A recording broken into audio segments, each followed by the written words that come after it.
had a number of meals with people this week where a lot got talked about. One of them was with my sons, and we realized as we were sitting around a table doing shots of tequila and talking that we had never in our memory just gone out to eat, the three of us.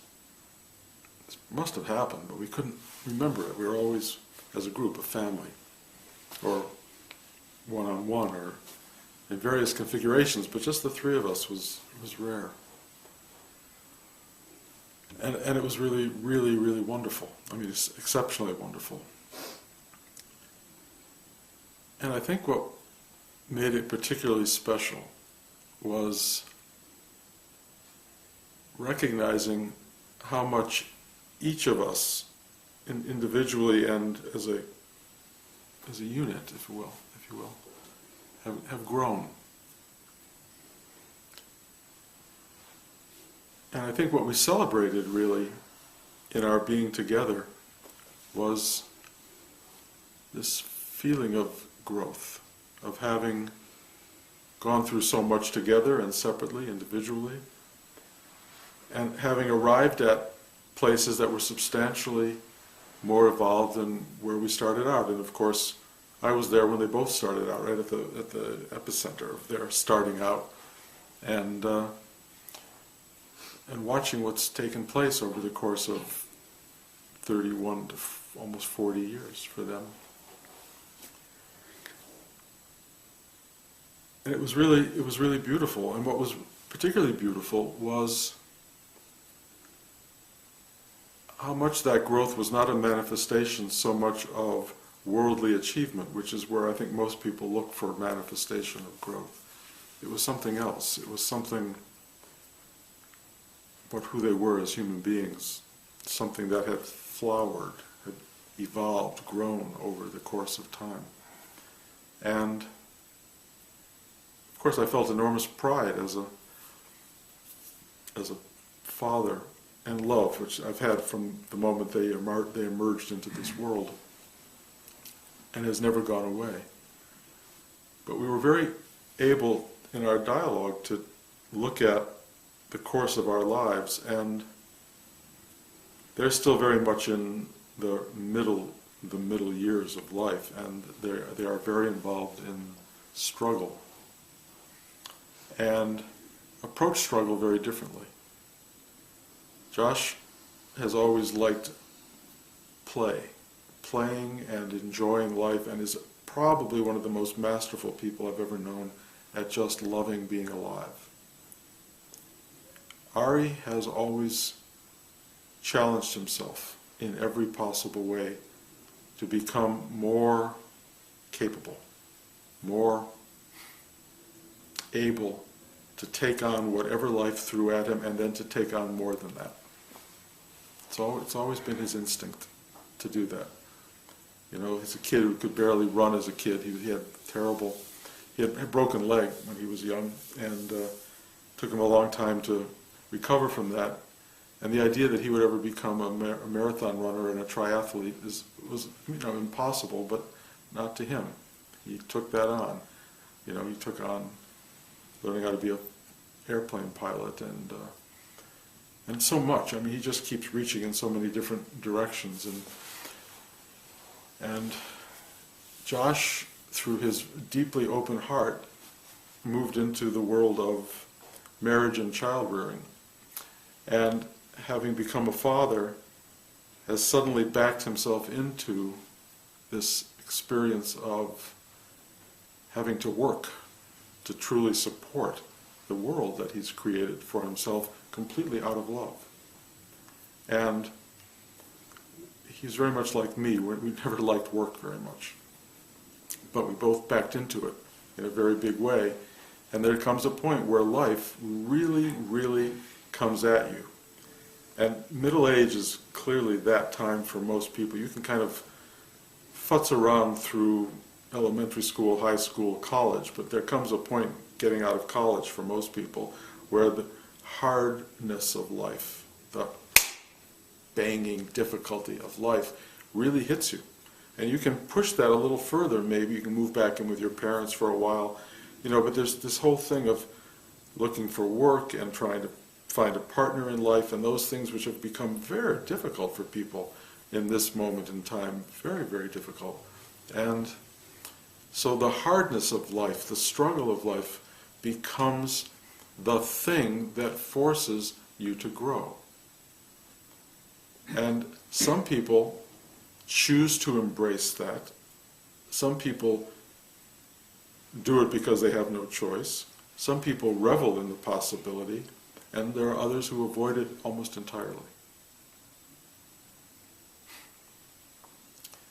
And it was really interesting in these other gatherings and meetings that I had this week to watch the choices that people have made in their lives, and to watch how hard, I use that word a lot now, the universe has made it for people to move forward. What used to be somewhat a prescribed course of development for people, you get out of school, you get a job, you work, those aren't givens anymore. You don't necessarily get a job. A lot of people aren't getting jobs. You find someone to marry. Now people don't even date. They barely go out. It's barely a boyfriend-girlfriend thing at this point in time. It's all very strange from where I grew up. And it's really hard. It's, again, sorry, I keep using that word. But in that hardness, something really fundamental starts to shift and change and emerge in people. And it's really what growth is all about. Rudy used to always talk about the acorn in the ground, and this hard shell. And this very tender little thing in the middle of that starts to reach and push against that hard shell, and somehow, against all odds, and in some ways perhaps miraculously, breaks out of it. It cracks that shell. This is a tiny little, fragile little tendril, and it moves out. And what does it arrive at when it gets out of that shell is blackness, darkness, density, earth. But it doesn't look at that as something bad. It's almost like it's a nourishment. And it just draws through the particles or molecular nature of the world around that dirt and finds energy. And it is energy that's working and working and working, and it's moving upward. It doesn't know why it's moving upward, but it's called to move upward.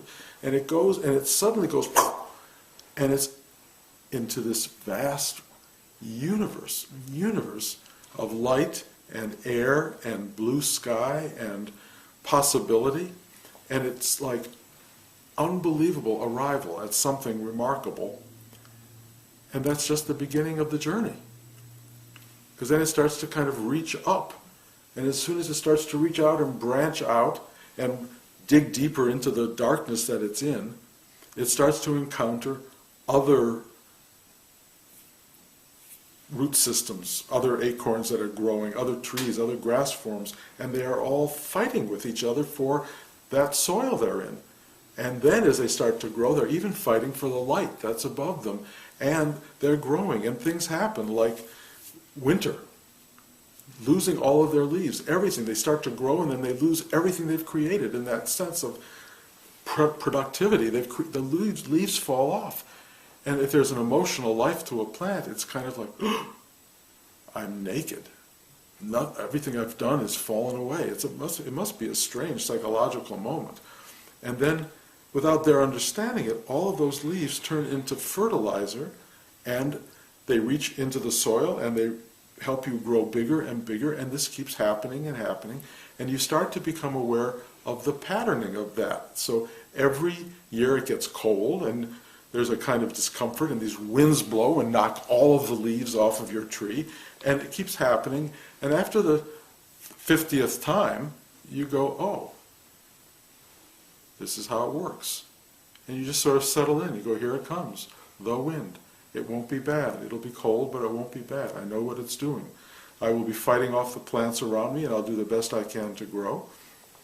You do the work that you have to do to reach out, and there is a kind of competitive advantage to growing faster and harder than other things, and all of us as human beings are living the life of a tree, except we move around a lot more. And that life is deeply challenging to everybody. So there's a physical manifestation of growth. There's this thing that makes you bigger, makes you more accomplished, if you will. You may, if you're lucky in life, start to have activities that make you feel like life is rich and wonderful. You may start to do work that you love. You may have to just work to just eat and provide for your family, which isn't so much fun. And it's really hard if you can't find that. If you have the family and you can't find the work to provide for the family, that's pretty devastating. And so we as human beings have this incredible emotional life that's full of fear and anxiety and hope and ambition and all of this stuff, and we have to live with all of that. And so the middle years of our lives, that's what growth is all about. But what are we growing toward? What are you growing toward? What happens if you've become the biggest tree in the forest? Or you become a stunted little tree that never made it past the shadow of the big tree? What happens if your life didn't pan out the way you thought it was going to? Which is probably 90% of people, maybe 98% of people. What happens when it doesn't work? Or what happens when it does work? At some point, this thing sets in called decay.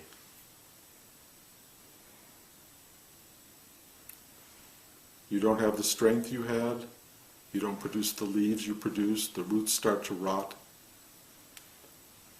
the tree starts to get weakened, some of those lightning hits really start to find their way into the tree trunk and really do damage. You know, woodpeckers come and start to eat inside you. All of this stuff starts to happen. And growth starts to turn into the very opposite, the demise of you. And that cycle feels, from the outer form, to be about gain, growth, and then loss and destruction. So how do you measure your growth if it only ends up with you being whatever you finally reach as a height or a status in your life, and then starts to fall away? Well, here's the secret to growth, and that is, because I was a father and watched my children and saw their pure being when they were born, their pure essence of being, because I saw that fragile little tendril of a being inside them that had to break through one acorn, one wall, one obstruction after another, I've been able to watch that tender spot in them, even when it's been completely covered up with obstruction, with frustration, with the demand of the world, with suffering from day-to-day life. Even watching all of that, I can see the tendril working its way the same way that it's growing the oak tree. It's still there. That spirit of that tiny little thing is still working. And now, of course, I have the advantage of seeing it in my granddaughter, and as I look at Talia and I see this purity of being, and I'm able to relate to it in a whole new way, because I have rediscovered, if you will, or awakened that tendril in myself, or my awareness of that tendril. I am aware of that in all of us. I am aware of that purity of being, that really delicate, absolute urge to crawl out of the darkness, to reach into the heavens. I see that in myself, I see it in my granddaughter, I see it in my children, and I see it in all of you. And the problem is that very few of you, and I won't be specific, and I'm not necessarily talking to those of you sitting in front of me. Some of you are going to hear this, I hope. You don't know where that tendril is. You have not found that. You have lost it. You have lost that purity of being. It's not gone. Trust me, it's not gone.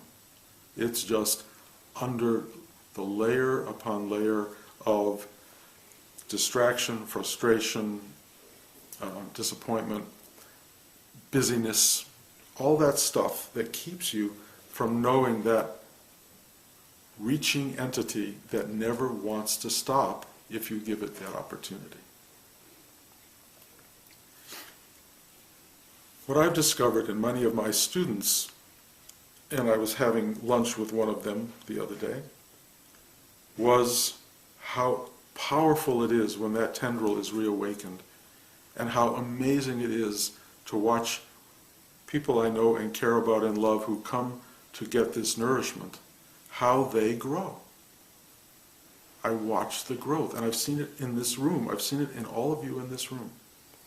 How this thing reawakens out of the sort of nutrient of meditation, if you want to call it that, the sitting still of life. The call to stillness brings you back down through all the weightiness and all the heaviness, back down, down, down, down, down, until you go to,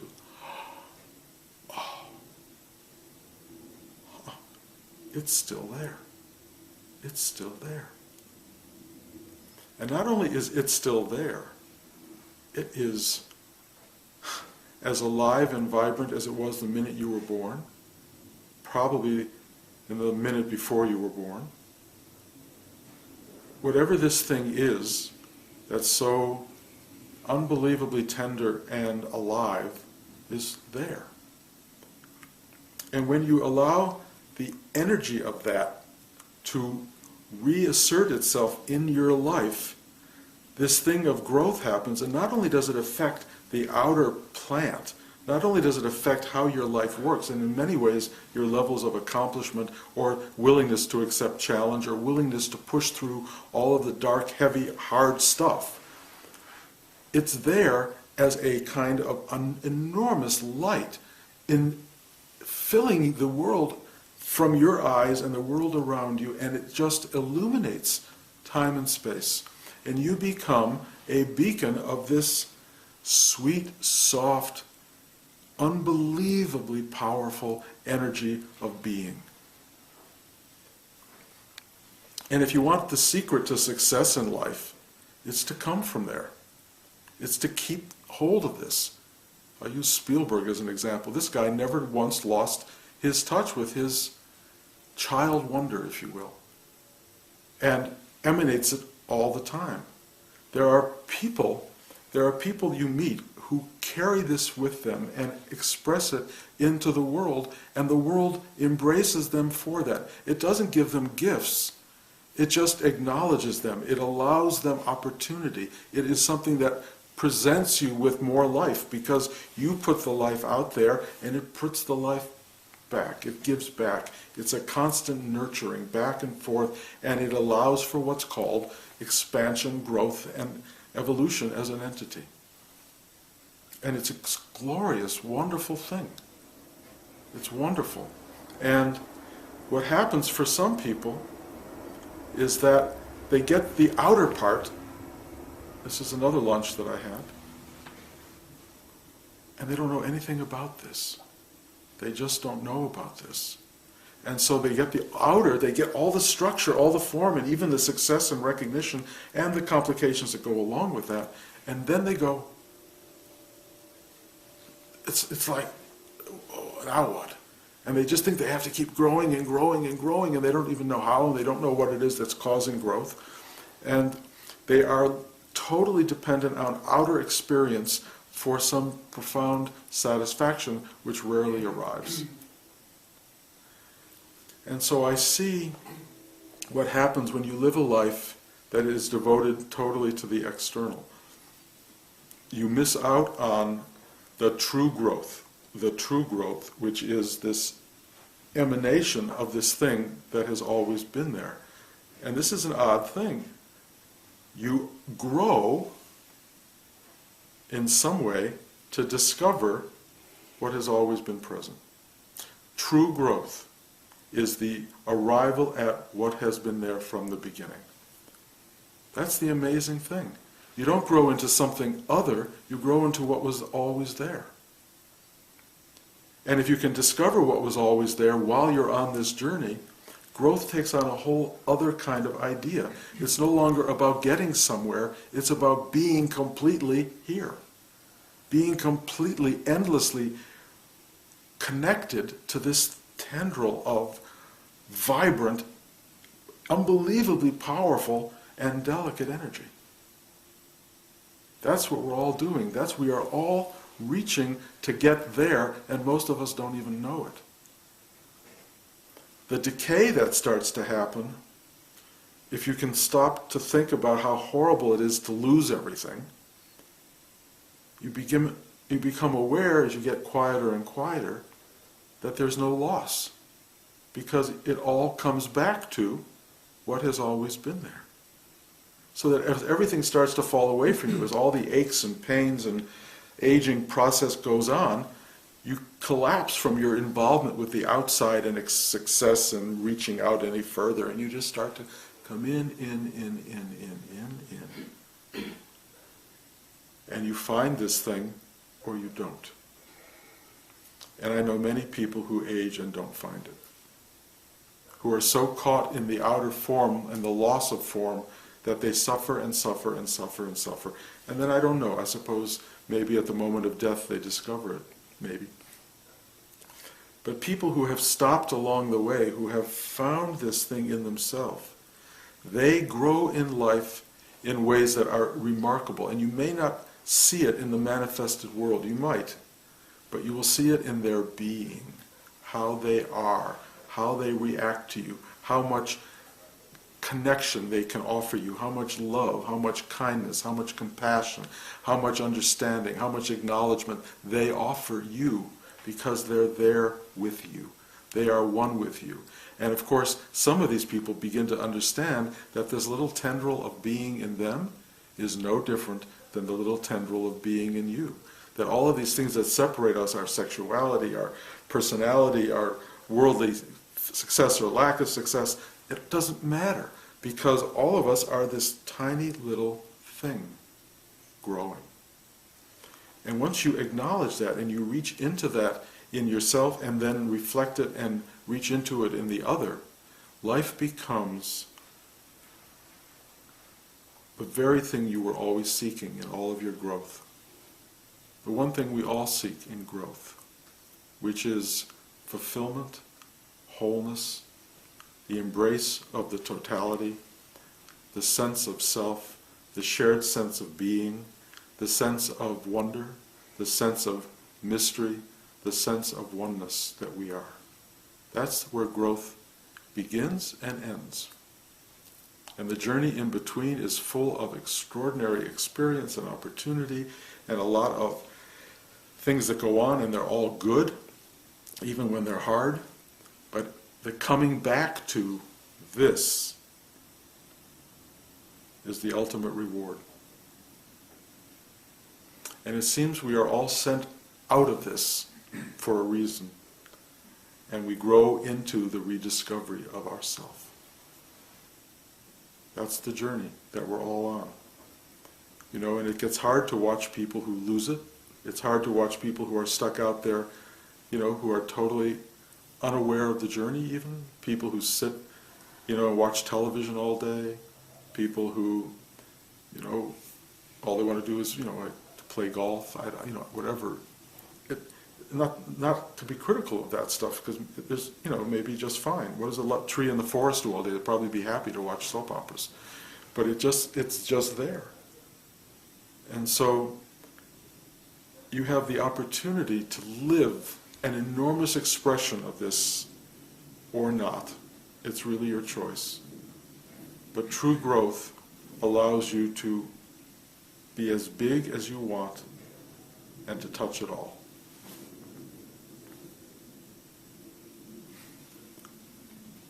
No matter how big you get, and no matter how much all there is in your life, you will never ultimately be bigger than or more at peace with yourself than you are the moment you touch this tendril in you. And as long as that stays alive and constant, the journey will be full of wonder for you. That's why they call it the end of suffering. Because you enter into this space and it all has purpose, it all has joy, it all has mystery. And you love it. To live without that is to suffer. The rediscovery of yourself is the end of suffering. It's the enlightenment, it's the awakening. It doesn't stop the journey. As long as you're still here, it's still going to happen. But you will relate to moment in a very different way than someone who's suffering through moment to moment. So, growing is a good thing. True growth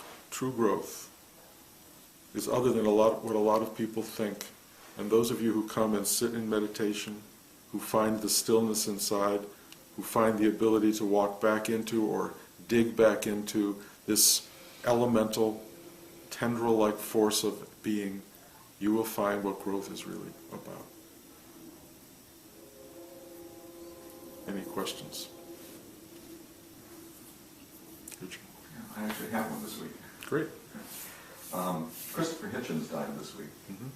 And he's someone I deeply admired, but oftentimes found myself disagreeing with. But he was a devout atheist, which got me thinking about the intersection of atheism and meditation.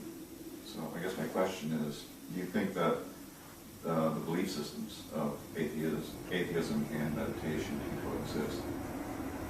Yeah. Well, he definitely was an interesting man, and definitely Christopher Hitchens was a very smart and very articulate guy. And his real battle, more than anything, was with religion, as far as I could tell, more than God, and what God had been turned into by religious forces. I can't speak for him, but... Well, not necessarily him, but just in the general concept of atheism. No, what I'm saying is, the Buddhists don't believe in God as such. They wouldn't give it that name. You don't have to... A name is a name, it's a concept, and really, let's say this is the pathway to, or the vibrational equivalent of an experience of truth, of God. You don't have to name it God. You don't have to name it anything. You can call it bliss, you can call it truth, silence, wonder, whatever you want to call it. Once you're there, you know it's true, and it's generating stuff. It's generating all this. It doesn't care what you call it. It doesn't care if you call it anything, or if you believe in it, or don't believe in it. It doesn't care. It just is. It doesn't walk around saying, I'm going to punish you if you don't believe in me, although what you will experience if you don't enter into it and touch it is you won't get the benefit of its wonder and joy. That's all. It doesn't care. It knows at some point probably you'll get back there. I suspect in the end every created thing gets back there. But the journey, believing in it or not believing it, isn't inconsequential. There are people out there who believe through their religious practice deeply in this. And for them, the idea of God and the idea of belief and truth are absolutely essential to their life because it connects them to this. There are people who are connected to this who don't even know what the idea or name of God is, but they're living that life. So to me, it's just verbiage. There are people who get lost in the religion. I mean, there are people whose religion separates them from this. That's the hard part. Their belief system is so strong that it makes it impossible for them to touch their own truth. They're into somebody else's belief system. That's not so great, perhaps. I mean, it may be great in terms of how it unfolds for them, but the great mystics. I mean,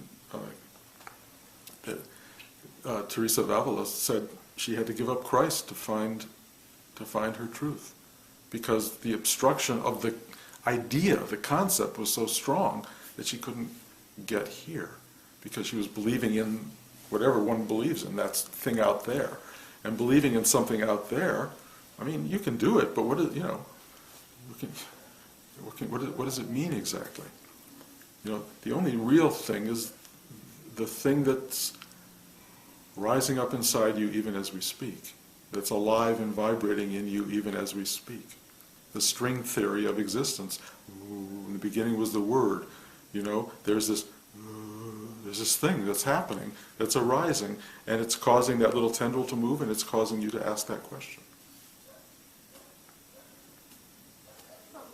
When I was meditating, and I've noticed just in my body in general, a lot of restriction, or I've been working a lot, opening. I used to be caved in, and just the idea of, I know you've always had a strong, you said, heart center, and it feels so vulnerable. It feels like this would be the most important place that you could work from in everything, but how do you have any tips for the tip when you feel like you're going to get stabbed as soon as the big tip for what you're afraid of is go toward it, not away from it. you just know that it will only make you stronger? Well, you'll see what happens. You don't know till you do it. Go toward what it is. I mean, that's the lesson that my son Ari teaches me all the time. He always goes to what he's afraid of. Always. And, you know, and I've watched him evolve in ways that, you know, are totally instructive to me, because that's his modus operandi.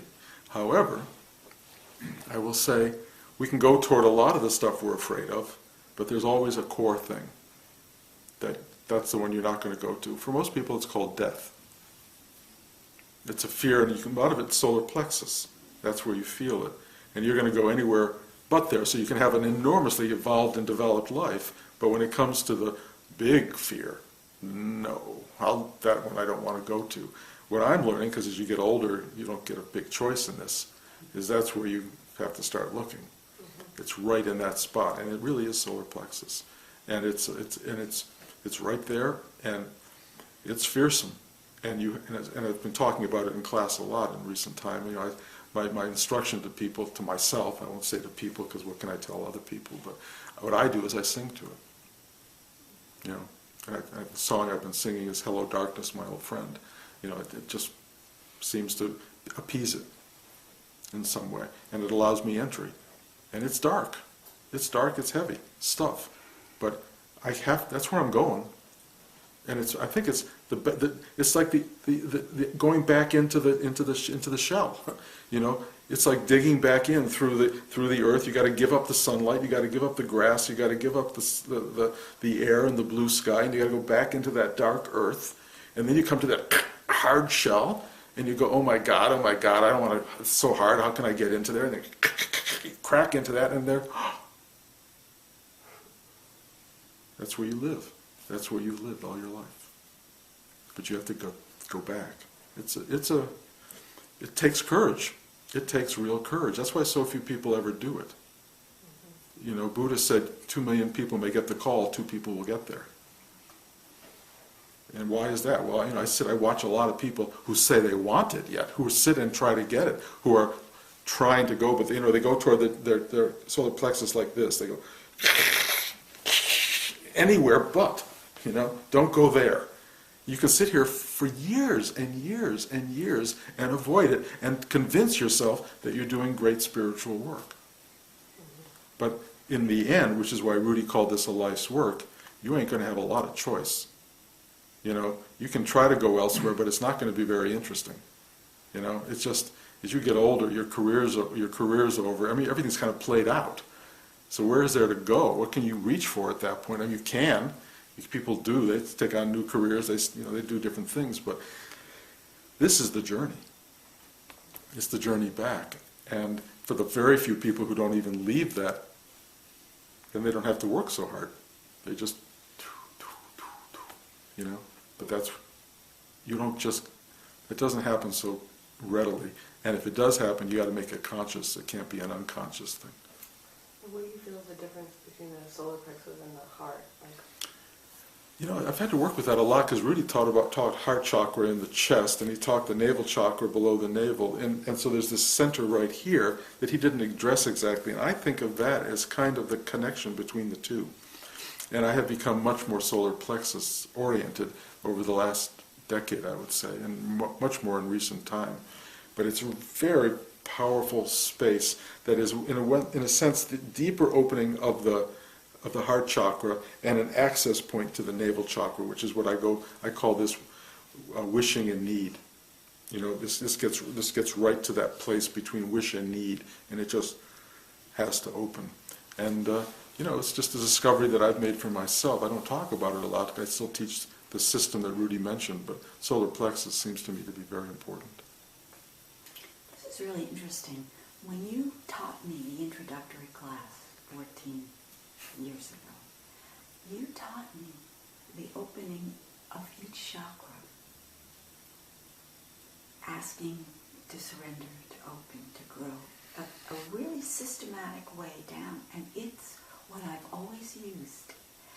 And what I've found is working each chakra that way, the more I open, the more of this exquisite energy I feel. So that in the beginning when it was so scary because I felt myself falling out of myself, that was the fear. But as I began to open, there was always so much pleasure in it because there was this gorgeous energy waiting. And so for me it was almost like a physical work to open these tight places to get what was waiting outside, which is this gorgeous feeding. I'm in total agreement. My chakras, each one of them offers me a level of pleasure. I call it, you know, the chakra G-spot. You know, every one of them has a G-spot. Every one of them is orgasmic for me. And they're orgasmic in different ways. Coming back. It's so delicious. It's so delicious. It's hard to explain. But I will tell you, the solar plexus one is a little more complicated for me. It may be for others.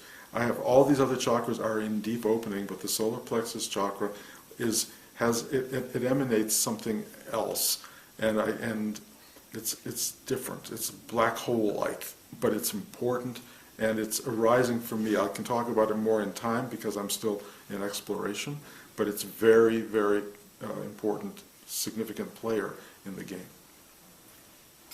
I use sometimes the analogy like if you have a wet piece of paper and you put a little rock on top of it and then another one and another one and another one, and eventually the paper just gives out and the rocks drop down. Sure. I mean, one of the Falling down. wonderful things about this practice is that we all find the metaphors we need, and they come unbidden. They just arise because we are in pursuit, and that pursuit, you know, it's really the old adage: "Ask and ye shall receive." That's how it works. Knocking at, you know, the door will be opened unto you. Seek and ye shall find. It's very important. And you know, and my experience for people who grow is that they knock, they ask, and they seek. And people who don't grow just don't do that. And boy, there are a lot of people out there who don't, who've been given the answers early on and don't have to bother, but find that they're drowning in their answers. I observe them here and also in my other work doing Reiki or different other forms of vibrational movement of energy, that when I let go of something or the client does, the wall cracks. Yeah. And it's, as I say that, you know, that they're making expansion in themselves and that molecularly moves out and hits the wall, sort of, and you hear the refrigerator make a noise or something like that. And sometimes I'll be laying in bed and I'll just feel this like whoosh of energy just go through me and I'll hear the wall crack. And I was just wondering if you could speak on that. Well, I think that is your experience, and I think, you know, that speaks to you. I don't hear the wall crack particularly. I mean, sometimes I hear things. You know, I hear whatever's happening. The train goes by. Right. You know, sometimes something falls onto the deck outside here. I mean, but I don't relate. I'm not trying. There's no relation to me. It's all just happening. So trying to relate one thing to the other, and even to create the magic of that in my mind, doesn't seem important because it's all magical to me. It's all happening, and it's all happening in ways that is incomprehensible to me, and yet I am a witness to the wonder of it. And I don't try to put it all together. Usually, sometimes I do. I mean, I'm always, you know, there are a lot of people who look at synchronicities and they think, oh my God, that must mean something. And to me, it's like, well, of course it means something. You know, it's like we're living in a realm of magic in a way, or ultimate deep truth. But trying to have one little moment signify that when every other moment doesn't seems kind of like, whoa, you know, this is amazing. This is amazing. Period. And this is amazing. And this is amazing. And this, and this, and this, and this. And it never ends. And then I realized as a photographer, this and this and this, that the truest beauty that I need to find is the fluidity of stop even trying to compartmentalize and label and just let it Yeah, no, span out, you know. yeah, no. I mean, we each discover it on our own, through our own filters, through our own sort of visual system, or let's say cognitive system, and we understand these things in whatever way we need to understand it. Ultimately, it's all the same understanding, but we're contrived in different ways, wired in different ways, so we see it differently. For you, that sounds like a wonderful realization. I think what you just gave me, which was so wonderful, is the releasing of importance, in a sense, and it gets lodged in here, sort of. That. Well, importance is a relative term, and therefore, if something is important, something is unimportant. And if something is unimportant, well, what's unimportant, really? And who's judging that? And if that is a judgment, then we start to reach for the important and try to let go of the unimportant, and then we are kind of living outside of the moment because we think we want to make that moment important or something, and therefore you don't live what is, which is kind of a mix of important and unimportant. It's kind of this, it's all one thing, you know, and certain moments will stand out and certain moments may not stand out, but it doesn't put them in a gradated space, you know. I've had great moments in my life, and you can call them important, and you can look back at them as important, but they're past tense. You know, it's a mind thing that's locked on. It's a valence. It's taken an equation and it's put it at a different level. This is an important moment. This is insignificant. Okay, good. Let it go. After that, it doesn't even exist anymore at all. So it just is. I mean, that's really, it just is. And its isness is all by itself, I'll call it miraculous and totally meaningless and dull, depending upon which way you're looking at it. Thank you. Is that it? Okay, thank you.